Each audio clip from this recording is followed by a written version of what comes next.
আসসালামু আলাইকুম, কি অবস্থা, কেমন আছেন? আশা করি ভালো আছেন। আপনাদের দোয়ায় আমিও ভালো আছি। গাইস দেখেন, আজকে আপনাদের সামনে তুলে নিয়ে আসলাম হচ্ছে অরিজিনাল পিওর দেশি মুরগির বাচ্চা। যারা নাকি অরিজিনাল পিওর দেশি মুরগির বাচ্চা খুঁজছেন তারা হচ্ছে আমাদের সাথে যোগাযোগ করবেন।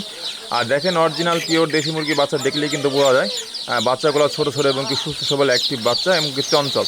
তো এই বাচ্চাগুলো হচ্ছে আপনি আমাদের এখান সামনে হলো থেকে দিব 100 পিস এমনি বাচ্চা গেলেই চলে যাবে করতেছি হচ্ছে এখন সামনে যাবে টিন হচ্ছে দিয়ে ঘিরে আপনার দিব। হচ্ছে মোমিনখার হাট, এবং কি আরও আরও আবার এই যে যে পাশে বাচ্চাগুলো জায়গা আছে আছে এখান পাশে থেকে হলো খামার কিছু উঠাবো এর বাচ্চা জন্য চলে হচ্ছে যাবে মনে করেন হচ্ছে যে আপনার আহ, সদরপুরের উদ্দেশ্যে, কিছু বাচ্চা চলে যাবে হচ্ছে আপনার নতুন বাজারের উদ্দেশ্যে।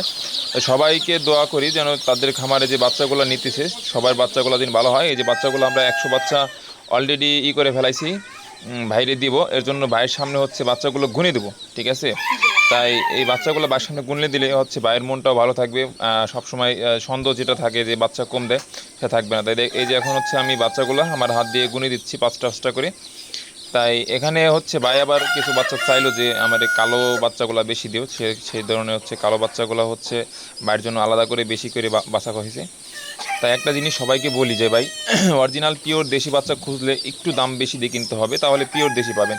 আর অনেকেই আছে যে কম টাকায় দেশি মুরগি বাচ্চা কিনতে চান, আর কম টাকা যারা দেশি মুরগি বাচ্চা কিনতে চান তারা ওই যে সোনালি অনেক ধরনের মুরগি পাবেন, ঠিক আছে? পিওর দেশি আর পাবেন না, কারণ পিওর দেশি কিনতে গেলে একটু টাকা বেশি দিতে হবে, কারণ দেশি মুরগির খরচ বেশি, দেশি মুরগির খাবারের চাহিদা বেশি। মানে খাবারের চাহিদা বলতে কি, ধরেন আপনার একটা মুরগি ধরেন 12টা 14টা করে ডিম পারে, আবার ডিমে এসে কুচে আসে, কুচে আসলে পরে আবার ওখানে রেস্ট নেয়, আবার খাওয়া মানে খাবার দিতেই হয়, না খেয়ে তো আর থাকে না, ডিম বন্ধ। এখন 1 মাস যদি একটা মুরগি 15 থেকে 1 মাস যদি আপনার খাবার খাওয়াইতে হয়, তারপর আবার ডিমে আসে, সেক্ষেত্রে এই যে যে পরিমাণটা খাবারটা খায় এটাও তো এই ওদের মধ্যে থেকে আমার বাই করতে হবে নাকি? তাই তাদের একটা ডিমের দাম কত আসে আর বাচ্চার দাম কত আসে, ঠিক আছে? তাই দেশি মুরগির আমরা বেশি বাচ্চা ফুটাই না, 500 600 700 800 করে বাচ্চা ফুটাই, এর বেশি ফুটাই না। তাও হচ্ছে আমরা 1 সপ্তাহ পর পর। তাই সবাই ভালো থাকবেন এবং কি ভাইয়ের জন্য দোয়া করবেন, ভাই যেন সুস্থ সবলভাবে বাচ্চাগুলো পালতে পারে এবং কি অ্যাক্টিভভাবে যেন থাকতে পারে। এখন হচ্ছে ভাইয়ার সম্পূর্ণ বাচ্চা এখন গোনা শেষ, এখন হচ্ছে বাচ্চাগুলো বেঁধে দেবো। বাচ্চাগুলো বেঁধে দেওয়ার পরে তারপর হচ্ছে ভাই এই বাচ্চাগুলো বাঁধা হয়ে গেছে, এখন হচ্ছে ভাই চলে যাচ্ছে, এখন রিকশায় উঠতেছে।